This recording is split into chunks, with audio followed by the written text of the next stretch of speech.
হয়েছে রে ভাইয়া? ওই ভাবির বাড়ি দেখলাম গেটছে দাদা। কি? না, এটা হতে পারে না, আমি বিশ্বাস করি না। দেখে আমি দেখেছি। ওরে ভাই, তোরে বিদায় দিয়ে দিলাম গো। আর একা একা কি করবো? তুই কি থাইস না থাইস রে বাবু? আমার একা একা ভালো লাগতেছে না, বাড়িটা কিরাম ফাঁকা ফাঁকা লাগতেছে।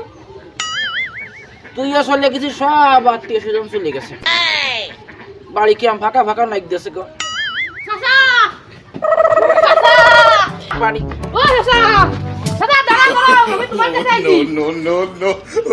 আমার দ্বারা তুই যারা দৌড়ে আসতেছে মনে হচ্ছে পাগলা ছাড়া দাবর করেছে। না, এরম দৌড়ে আসার কারণ কি? এদিকে আসো, একটু বসো, তোমার সাথে একটু কথা ছিল। কি এরম কথা দিই কদি দিই বসলাম। চাচা, এ বাড়িঘর ধরে আমাকে সাজানো কেন? আর তুমি কাঁদছো কেন? আর হেনা কোথায়?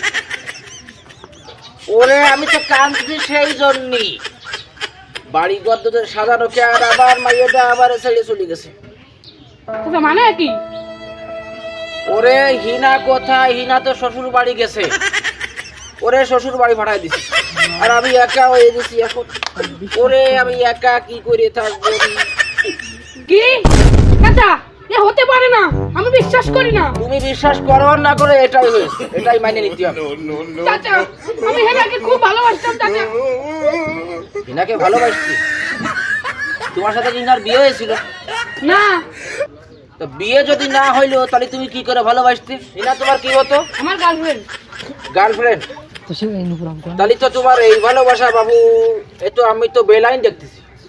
এ তো ইসলামের শরিয়াতে এই গার্লফ্রেন্ড বয়ফ্রেন্ড তো আমি জানি হারাম, কিন্তু হিনাকে এরকম জায়গায় এরকম একটা ভালোবাসার মধ্যেই ফাটাই দিছি, সেটা হচ্ছে হালাল।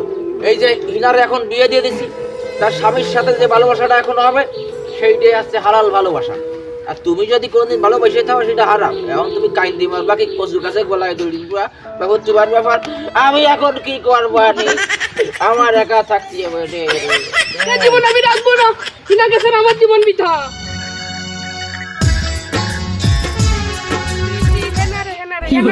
ধনকে চিনলে মনকে চিনলে না, আমার মনটা চিনলে না।